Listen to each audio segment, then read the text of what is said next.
Kentucky's taking on Troy in the NCAA tournament, and you may not know it, but the Cats have already seen this team before.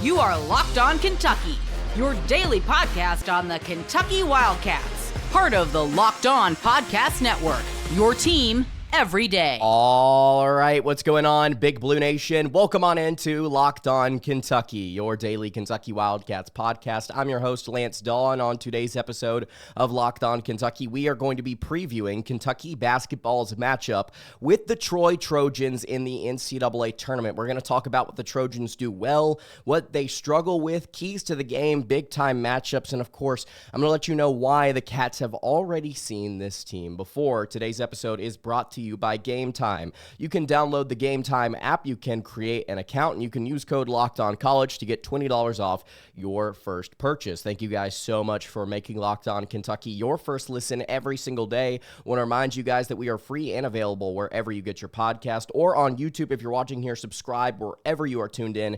This is the best time of the year. If you watched day one of the NCAA tournament, you got to see a ton of great action all the way through the entirety of the day. You got to see Louisville lose and Rupp again. You got to see some major upsets. You get to see McNeese State holding Clemson to 13 points and a half.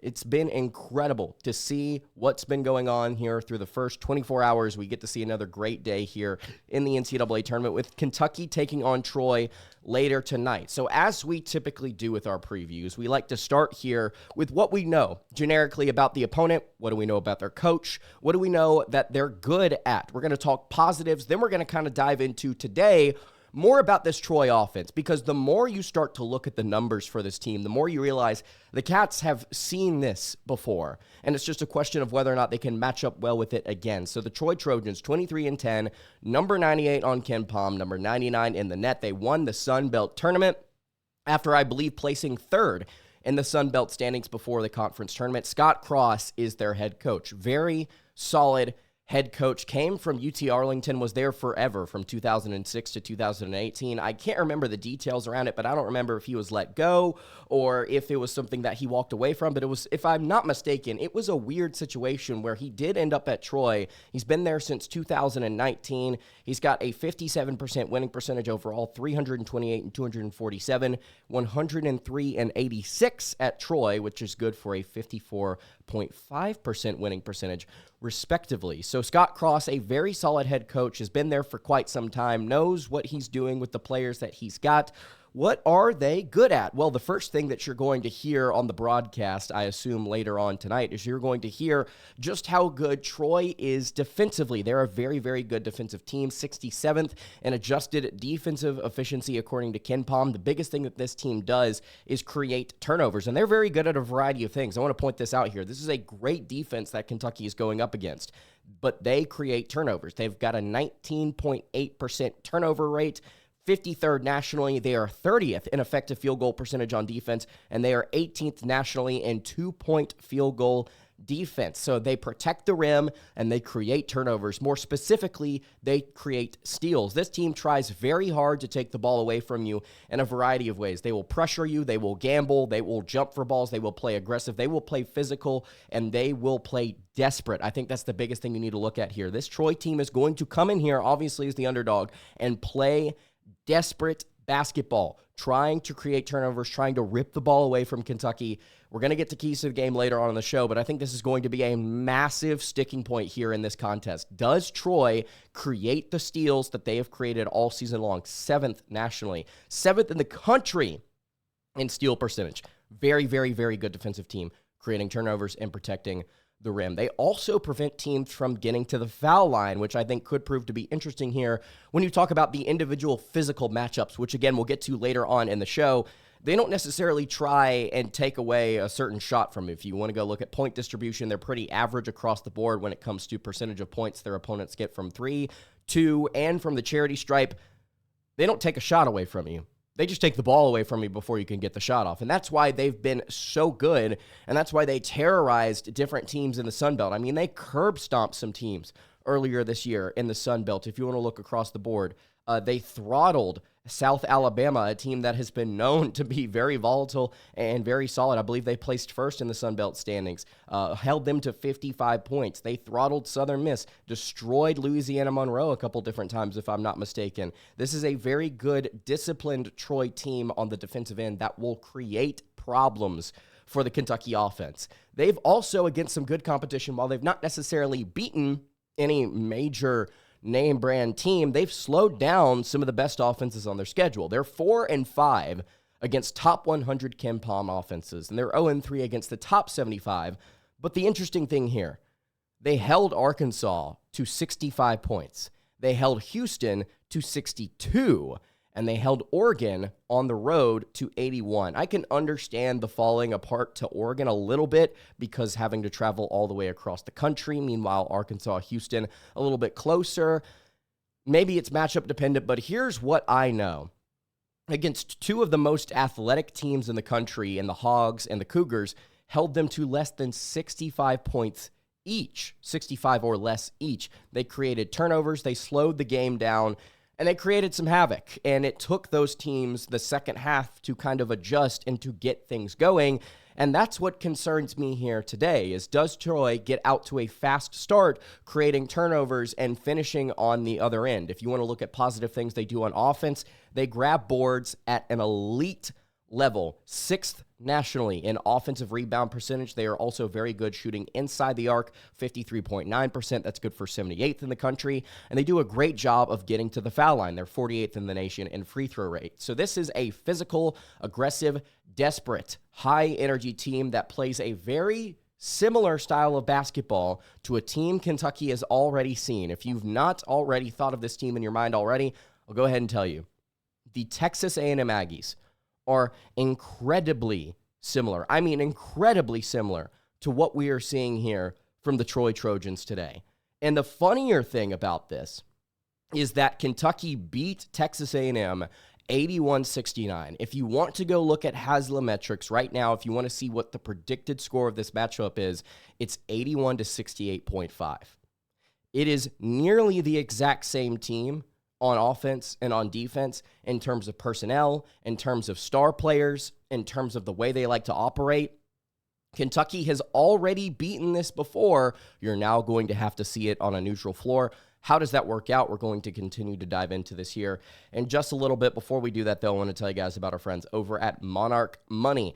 Have you ever checked your bank account and wondered, where exactly did all my money go? Well, between dining out, online shopping, and entertainment, it's pretty easy to lose track. And that's where Monarch Money comes in, your personal CFO, giving you full visibility and control over your finances.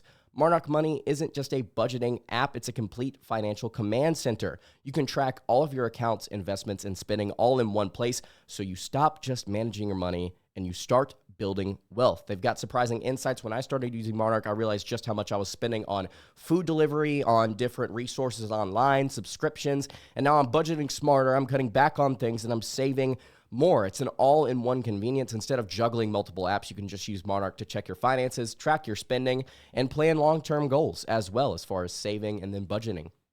It's super easy collaboration. Managing money with your partner is smoother than ever. You can track shared and personal accounts. You can set goals. You can stay on the same page without the stress. It's just incredible. It's a super easy, stress-free thing to take control of your finances, and you can do that today with Monarch Money. You can use code LOCKEDONCollege at monarchmoney.com for 50% off your first year. That's code that's code LOCKEDONCollege at monarchmoney.com for half off your first year. Today's episode is also brought to you by Game Time. Imagine watching your favorite team live. You can feel the energy of the crowd. You can witness the unforgettable moments. There's nothing like experiencing a big-time game in person.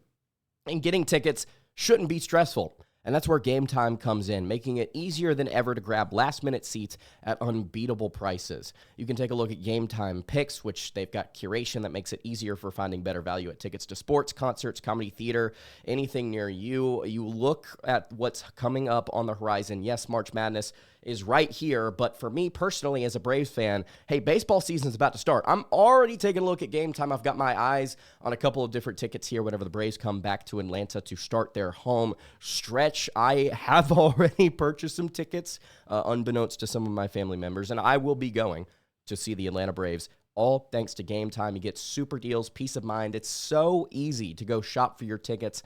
They've also got a lowest price guarantee as well. You can book your tickets, whether it's Braves, whether it's NBA, whether it's college basketball, whether it's anything. It's not even sports, concerts, comedy, theater. You can do it all with confidence over at Game Time. Take the guesswork out of buying your tickets by downloading the Game Time app, creating an account, and using code LOCKEDONCollege for $20 off your first purchase. That's code LOCKEDONCOLLEGE for $20 off. Download Game Time today. It's last-minute tickets, the lowest price, guaranteed. All right, continuing along here on the Thursday/Friday edition of Locked On Kentucky. Lance Dawe hanging out here with you. I really appreciate you guys checking out the show today. If you have not subscribed to the YouTube channel or the podcast feed, I would greatly appreciate it if you did so. If you guys want to let me know what you think about this game, final scores, predictions, thoughts, if you want to be positive, if you want to act like the world is dying because your favorite sports team sucks, you can just leave any thought about it in the comments below. I would love to read it and see your opinions. Doesn't really matter. Just give me your take on this contest. I'm sure a lot of you have them. So we've talked about the positives for the Troy Trojans, what they do well. Talked about the comparison here. I think that Texas A&M is a very similar opponent in terms of style of play. Statistically, they match up very similar. The matchup as far as what Haslam is predicting, what Ken Palm has seen, it's all very, very similar. So I want to talk here for a second about the standouts. Let's talk about the players that you actually need to watch on the court that are going to be making the most impact. At least they are projected to make the most impact here for the Troy Trojans. The Sun Belt Player of the Year, Tayton Conerway, is an outstanding guard. 14.3 points per game, 4.6 rebounds, and nearly 5 assists per contest. This is a great all-around guard, a great two-way player that can play his heart out defensively while also giving you everything on the offensive end. He is a great driver, a great finisher at the rim. This is a legit athlete here in Conerway. He's also a great passer, and you see that in the 4.8 assists per game that he gets here for the Trojans. This is the heart and soul of the Troy team. This is the guy that kind of makes everything run with a 36.9% assist rate. He leads the nation. Let me be clear. He leads the nation in steal percentage. He shoots 57% inside the arc. He makes everything happen for this Troy Trojans team. If it were not for him, I don't know if they would have gotten to this point. He is the major cog in this machine. This is the guy that you have to be able to slow down. And if you're Lamont Butler, you've got your hands full. Yes, I understand that Butler has been able to shut down some of the best guards in the country. He's been able to control them, at least efficiency-wise. But you're not looking at efficiency in this game. Forget about the efficiency. You're trying to go and win. You're trying to find a way, by whatever means. With Butler and his health, I'm very curious to see how Conerway attacks him, because the Troy offense will set things up to set a high ball screen and let this kid go to work. You have to be disciplined. If you're Owe, if you're Butler, whoever is drawing the assignment on this kid, I fear for Mark Pope if he decides to put Travis Perry into this game, if nobody else is injured, for an extended period of time, and Tayton Conerway goes to work and it ends up costing Kentucky the game. I will lose my mind on the post game, and that will be the title, that will be the thumbnail, that will be what we talk about for weeks. You have better defenders, use them on Tayton Conerway. A great all-around player, legitimate star. Myles Rigby is the second player here. He's actually got a brother on the team. Believe it or not, you got brothers on the team. You got Myles, and then you have Marcus Rigby, both of which are utilized pretty often in this Troy offense. But you're looking more at Rigby as somebody that contributes, scoring the ball, averaging 12 points, 4 rebounds, 1.4 assists. He plays off Conerway so well. We're going to get into the Troy offense in just a second as far as what they like to do, but this kid's also a phenomenal driver, and he's also the team's best free throw shooter. Not by percentage, but definitely by volume. In terms of percentage, he's like less than half a percentage off their best free throw shooter, quote unquote, but this guy's the best at the charity stripe. He's the most impactful, I think is what you could say. So Rigby and Conerway make a lot of stuff go for this Troy team. And then you have Thomas Dawe, who starts at the 5 at 6'8", 225 pounds. Which you may say, well, what does he contribute on the team if he's only 6'8", 225 and he's starting at center? Well, this is a true stretch 5. This is a legitimate inside-outside type guy.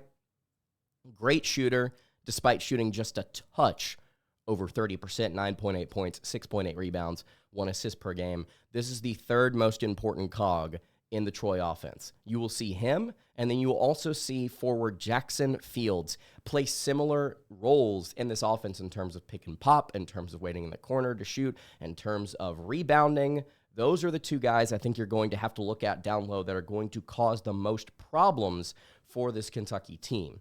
So you've got Dawe, you've got Rigby, you've got Conerway. Those are the big three. And then Fields is the fourth that I'm worrying about as a pick and pop guy because he will take and make shots whenever he gets open. And Kentucky has been so weird this season about not actually closing out on kids, playing the percentages, and letting bad shooters shoot. And it has hurt them every single time. Dawe, Rigby, you can't allow that. You can't look at 30% and go, oh, he's not a good shooter, let's leave him, or let's not contest. No, you have to get out, you have to put a hand up, you have to contest those kids because they're more of shooters than they are drivers, whereas Conerway and Rigby are more drivers than they are shooters. So let's talk for a second about this Troy offense as a whole. This offense is predicated off of high ball screens. They run a ton of high ball screens with a lot of pistol action. They will drive and attack switches, specifically Conerway and Rigby. You have to step up and help at the rim, or you have to try and find a way to stay in front of your man. You have to be aware of who's receiving the high screen as well, by the way, or who's giving the high screen, by the way. If it's Dawe, you have to be able to play him tight as he is a shooter. If it's Fields, you all have to consider his ability to drive, but he's also a pick and pop guy. They've got mostly ball handlers on this team. Guys like Campbell, number 3, he's also a shooter. It's really interesting how they decide to play different things on the offensive end of the floor just off of one screen. They'll pop out of the ball screen instead of rolling with the ball handler or letting the handler drive and go to work. So again, like I mentioned earlier, Conerway will do this a lot where they will have a ball screen, they will just isolate, and they will let him go to work in the paint and try and finish at the rim. They will sometimes roll with the big man, but that's not something you're going to see a ton. More often than not, you're going to see the 5 or the 4 pop out of this ball screen, and you're going to see the handler drive and kick, or you're going to see the handler immediately throw it over to the wing or at the top to let the big man shoot. 15 is a shooter. Fields is a shooter, despite a low percentage, and Kentucky needs to be aware of that. I need to pull this up real quick. He's shooting 33.3% from 3. Dawe is shooting 30.3%. Kentucky has to be aware that that's what they want to try and do is get high percentage looks with low percentage guys. You have to be able to contest. This is going to be an all-around defensive effort from top to bottom, 1 through 5.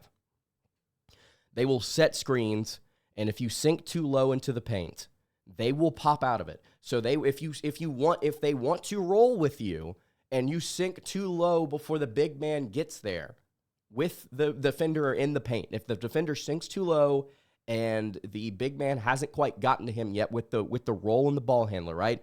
The big man will just turn around and run back out to the three-point line, and they will throw it out, and it's all about whether or not Amari, Garrison, Carr, etc., if they can get out and contest that 3, or if they just kind of follow him along to begin with. They will set screens. They'll pop out of it with 15. They can pop with it with 15 and get into a ball screen, reset, get into a ball screen, and Conerway and Rigby will drive middle and finish. So if they don't get the look immediately, if they don't like the look at the rim, if they don't like the pop, they'll come back out, they will throw it back out, they'll reset a ball screen with either Conerway or Rigby, who will come around and get it, and they will just go to the hole. They will just go and attack.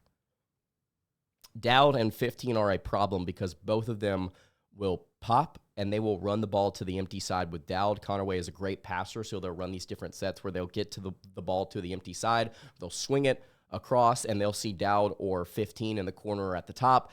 Boom, there's a wide open three. Discipline for Kentucky. They are super patient with how they operate, by the way. I didn't mention that earlier as far as tempo. 257th in the nation and average possession length on offense. They slow things down, and they are super patient to try and get their right look. They will look for a shot up top, or they will get to the basket. This is very similar to Kentucky in the fact that they will take some pretty high percentage looks. Now, the problem with Troy is that they are not a good shooting team.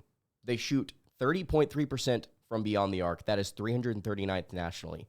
They have the 221st effective field goal percentage. This is a bad shooting team, jump shooting team, I want to be clear. On paper, throw that out of the freaking window here. We have seen Kentucky get bitten by Oakland and by St. Peter's, two teams that could not shoot, and yet, what do you know? They've got kids that go off, make tough shots, and they find a way to win the game.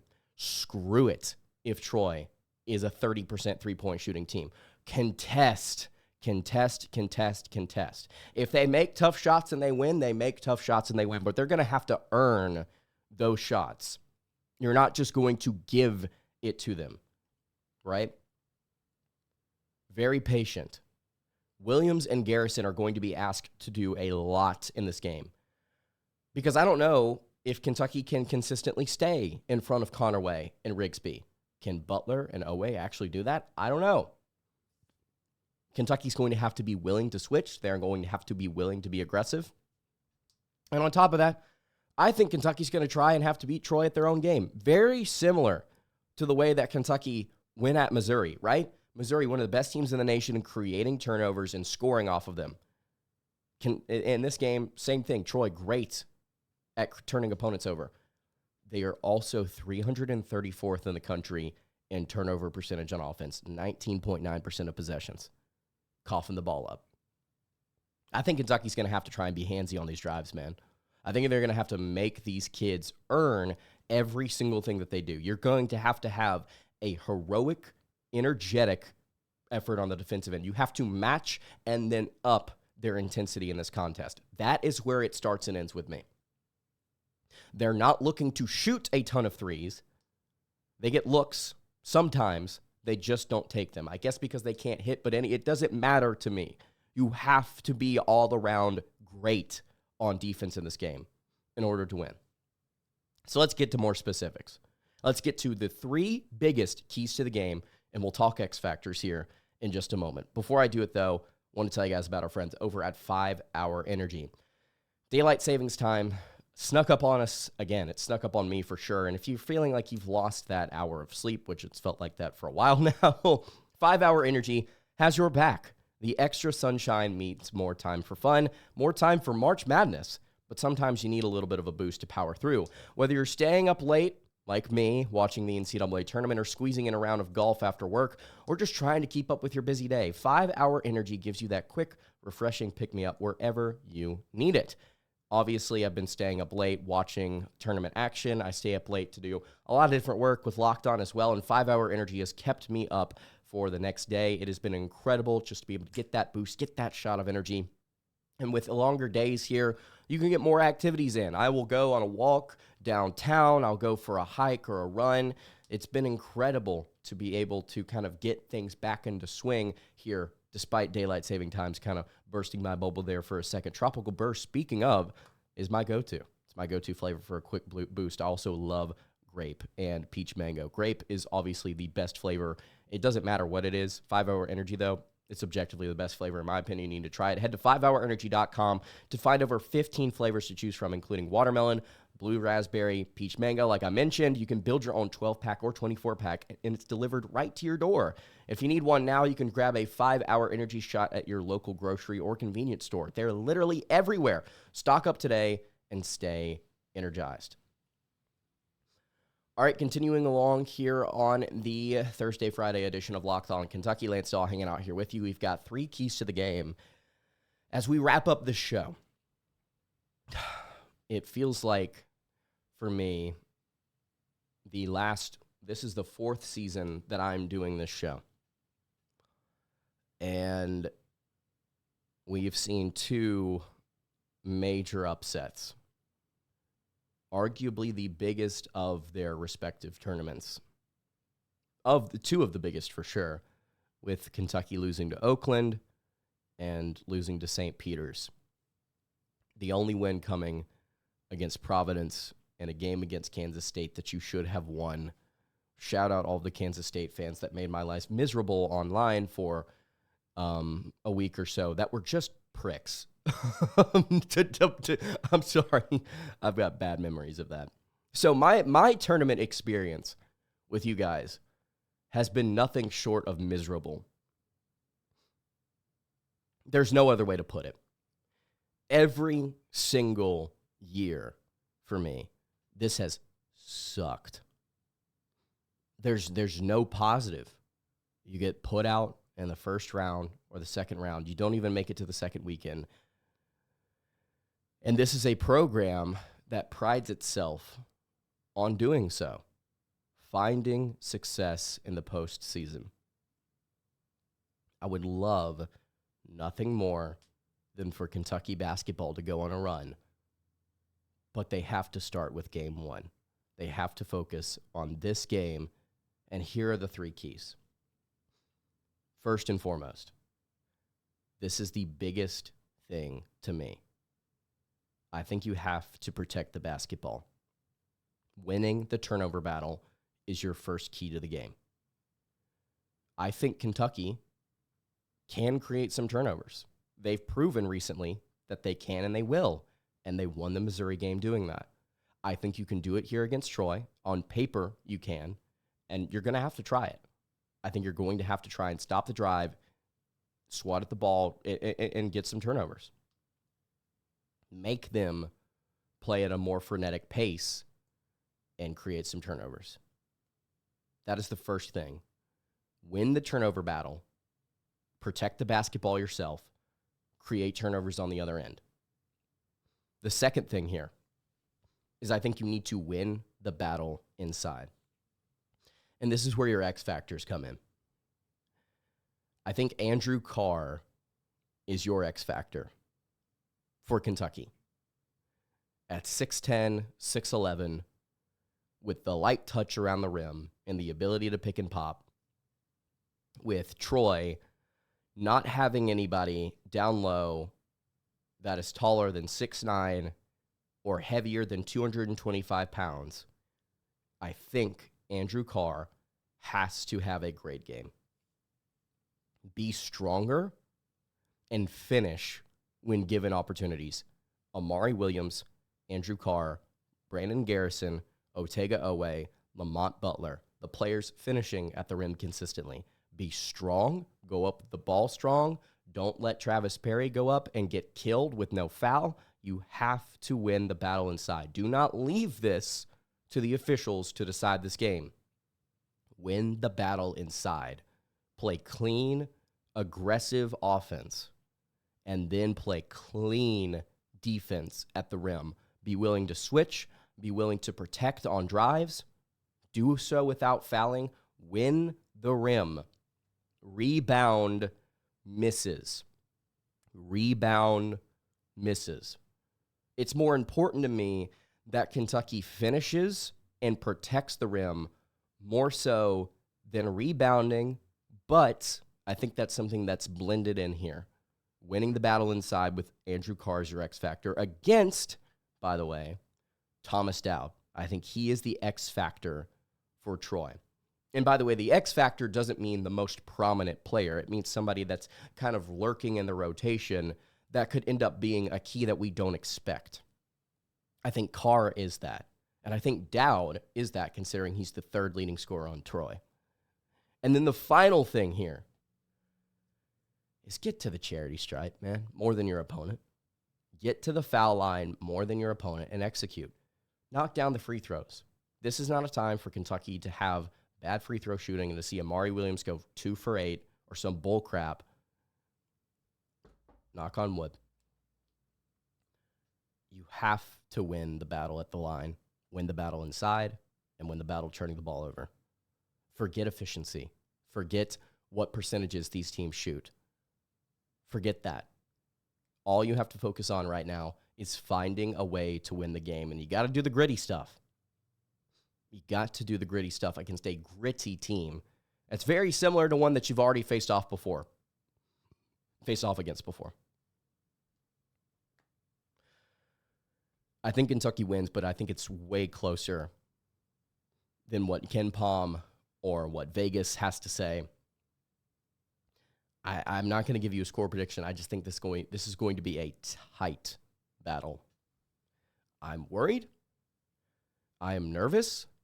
I have seen one tournament win in 4 years. And I would love nothing more than to see Kentucky go out there and put on a good performance and find a way to win. And on paper, they should. But with the way the last half decade has gone, I'm worried. But you got to go out there. You got to play with confidence. You got to make a statement. You have to let Troy know that you are there and you want it just as badly. You want it more than they do. You want to win more. Show that you want to win more. You can follow the show on Twitter at LockedOnUK. You can follow me on Twitter at LanceDawe_, and you can follow the show over on Instagram. That is at Kentucky Podcast. Any questions, comments, concerns, you can leave all of those in the YouTube comments below. Hit me on the socials. I will see you all tonight for a recap episode of Locked On Kentucky.